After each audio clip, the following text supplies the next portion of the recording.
Hugh Jackman is back. That's right. And he's not playing Wolverine this time. No. He's playing a guy named Keller. Keller's American, has interesting facial hair, really rough, tough, confused, a lot of internal complexity, a temper not easily controlled. Yeah, a lot different than Wolverine.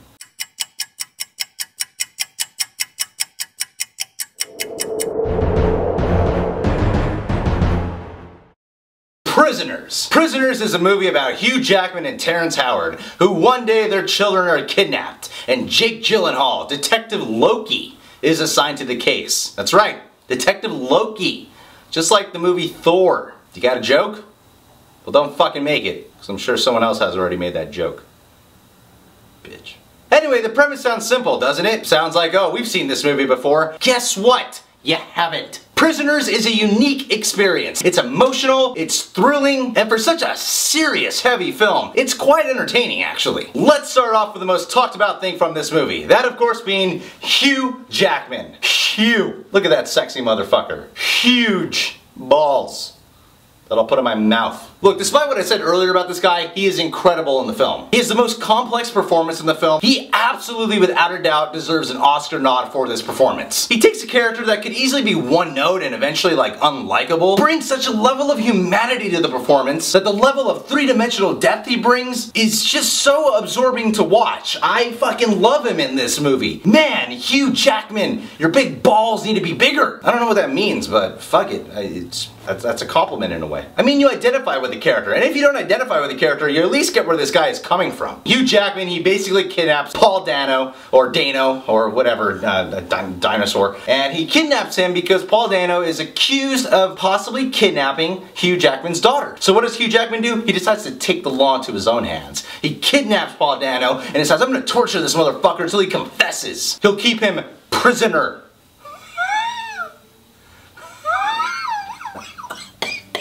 Now, I didn't ruin anything for you guys. It happens fairly early on in the movie. And when it does happen, you think you know how everything's gonna play out, but it really doesn't go the way you imagine it to. It doesn't become like some torture porn movie. It doesn't become some jigsaw thing. They managed to take a very violent setup and turn it into something very compelling to watch. I haven't been this engrossed in a film since the last Jenna Hayes movie I saw. In case you guys don't know who Jenna Hayes is, she's a porn star. That's right, I masturbate to her. Just like a bunch of millions of other people. A bunch of us are just jerking off to the same person. Yep. We're all cool. This film is 2.5 hours long, but trust me when I say this. It does not feel like 2.5 hours. It's just that everything in this film works so goddamn well. Pick a category of filmmaking. Any category you pick, it is solid in that department. The catering service was brilliant on this film. The directing by Denis Villeneuve is perfect. I'll never figure out what this guy's name is. I don't think anybody knows how to pronounce this guy's name. He sort of has like a David Fincher, kind of David Lynch style going on a little bit. And the writing is exquisite. The pacing of the film is awesome. The tone established, the themes that are at play here, the questions on morality. How far would you go to find your... You know, that's what this film's really good at doing. It makes you go, how far would I go if my daughter was kidnapped? I would go far. I would do things. Uncomfortable things. Things that should never be done.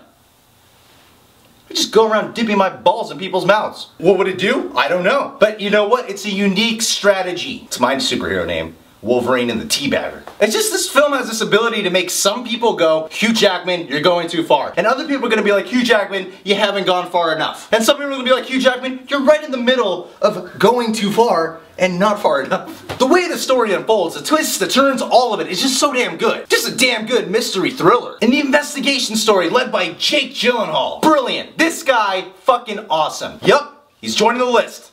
That dick gonna be in this mouth one day. That's right, talking a lot about things being in my mouth. It's usually balls or a penis. Put the two together, you get a man. Science. Without a doubt, this is the best Jake Gyllenhaal performance I have ever seen. It's the first role where I was completely immersed in his character. He's a total badass, all tatted up with a cool haircut. Very few people can pull off that haircut, and he pulls off that fucking haircut.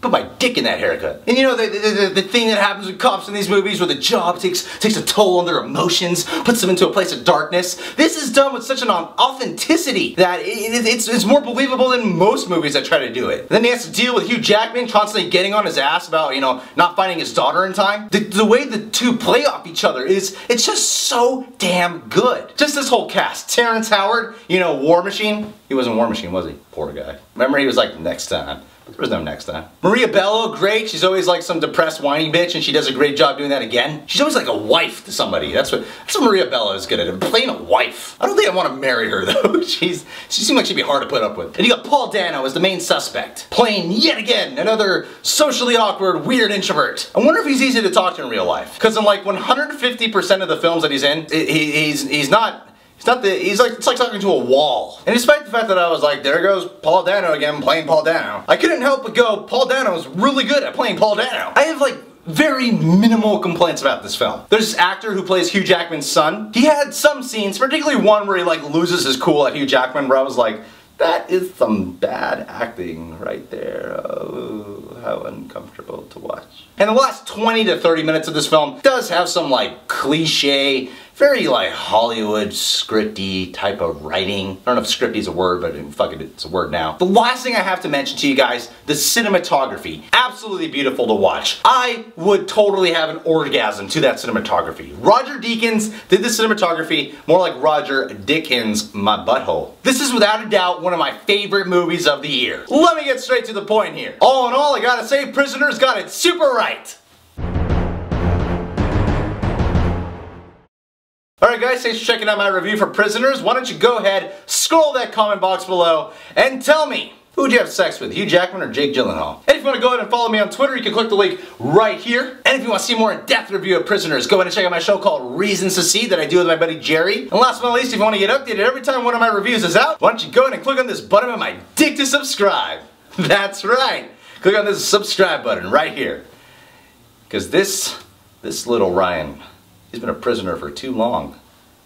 And he wants out of the cell. He's lonely. He is aching for some gaping.